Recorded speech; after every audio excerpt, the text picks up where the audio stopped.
Hello to all my good friends at the Jefferson City, Missouri Applejack Club. You guys have asked me to do something that's going to be a little fun for me. I'm certainly not an expert, but we want to do about a 5-minute presentation on social networking. There are a lot of different things with social networking, and it can get kind of complicated, but actually it can also be simple too. And we're going to just talk about 3 types of social networking, and if you understand those, you're going to be in pretty good shape for being a modern kind of person on the internet. We're just going to talk about Twitter, blogging, and Facebook. Twitter's first. Think of a Twitter as little darts that you throw. Twitter is restricted to 140 characters. It's a very short message.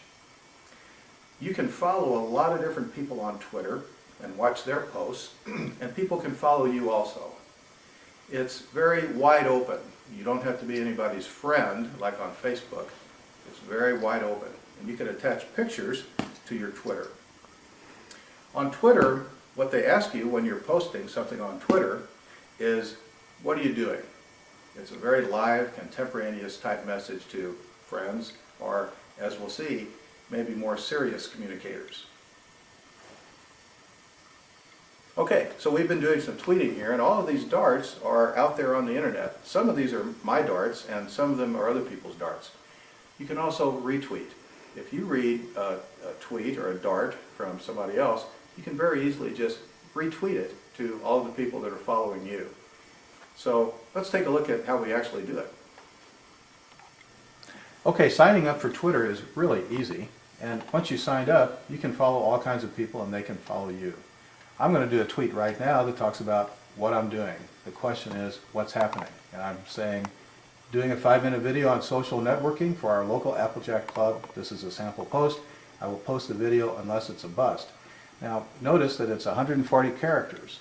And I'm going to also do something here that I'll talk about later. I'm going to do a little trick.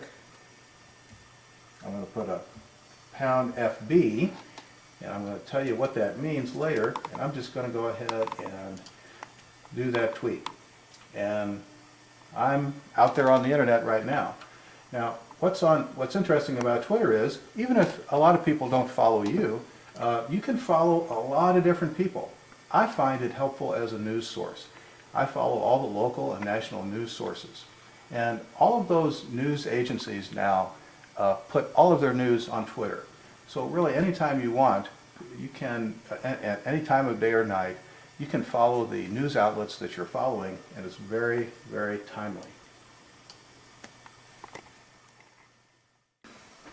What's interesting about Twitter is it sounds like it's just kind of fun and informal, but actually, a lot of universities now have abandoned email.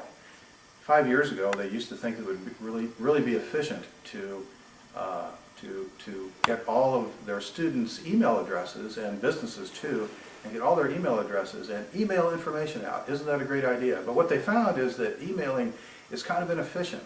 It's hard to keep track of current addresses, and it really wasn't all that effective. What a lot of institutions are now doing, whether it's business, government, or educational, they're making announcements on Twitter, and they're just asking the students and the participants in their activities to simply follow them on Twitter. It's very effective, very efficient in a lot of different circles. Twitter is a dart. A blog is a 12-gauge shotgun. A blog is a very powerful tool, and we're going to talk more about it in a minute, but first, in order to really understand what a blog is, we've got to go back in time. Well, we've gone back in time a couple of centuries, and we're back on the deck of a ship. A blog is a weblog, and you probably know this already, but the log of a ship was a place where every day the sailors would write down the events of the day. And that really is what a blog is. It's your opportunity to get out to the internet, to the world, and talk in a lot more extensive way what's going on and what are your ideas and feelings. But let's go back one more layer. We talked about the log of the ship being a book where all the events were, but let's go back one more layer.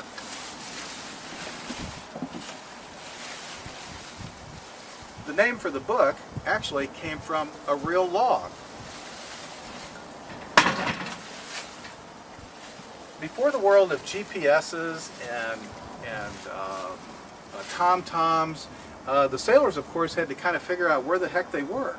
And one of the most important things that would be in that book would be how far they had gone that day. Well, how in the heck would you find out if you were on a ship how far you'd gone? Well, they did something pretty ingenious. They took a big old log and they tied a rope to it and they put some weights on it and they put knots in the rope. And that's where the word knot comes from too. That's for another video.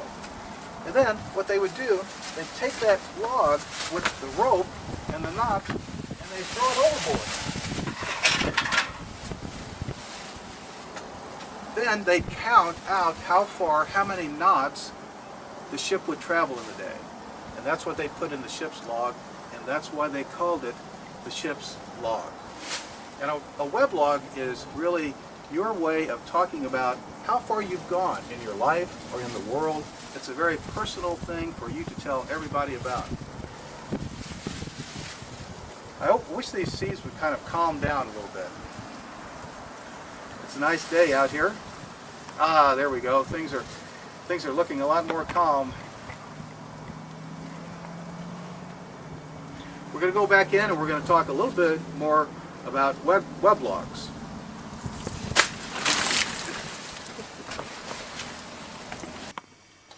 Well, we're back in 2010 after that little trip back in history to talk about what the derivation of the word blog is from.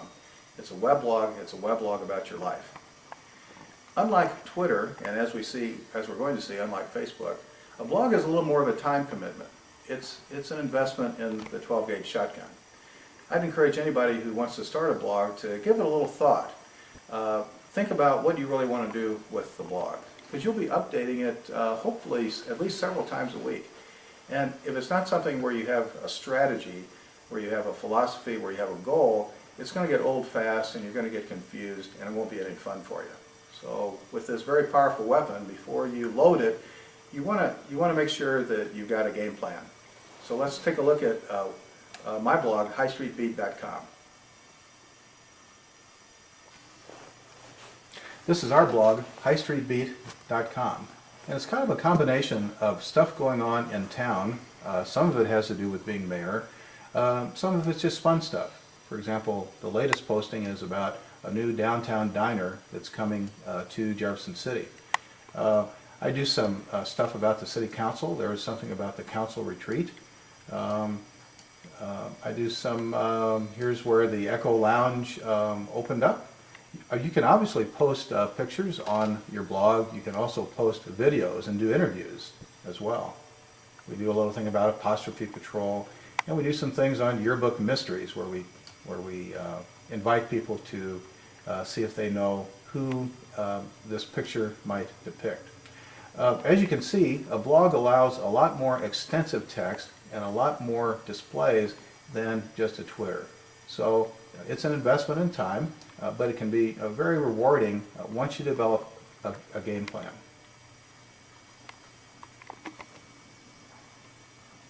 The last thing we want to talk about is Facebook. Facebook is something I actually don't use a lot, but a lot of people do use Facebook. My assessment of Facebook is that it's kind of a gathering place. For me, it's kind of a bowl where I go and I can see what other people have thrown into the bowl. Now, a couple of points. The technology allows you to interrelate all of these mechanisms. So, for example, in my Facebook and on Facebook, you can see my Twitters, okay? And remember, when I was doing one of my Twitter feeds, I put a little #FB after that Twitter. Well, what that does, and it's a very simple program you can download, what that does is automatically take your Twitter feeds and always put them in your Facebook page. You can do the same thing with your blog posting. All of my blog postings go into Facebook. So for me, Facebook is kind of a bowl. Ah, here's a shotgun shell. This is one of my blog posts going into Facebook. Facebook, of course, you have to develop, you have to approve the relationship with someone on Facebook. You have to be their friend. Unlike in Twitter, for example, most of the time you can follow anybody you like. But with Facebook, it's a little more of a direct relationship. But if you have a couple of hundred friends, there's going to be a lot of stuff that you find out about. There's going to be a lot of stuff that comes into the bowl.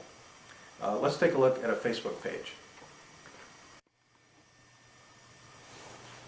Okay, we're on a Facebook page, and again, it's very easy to sign up.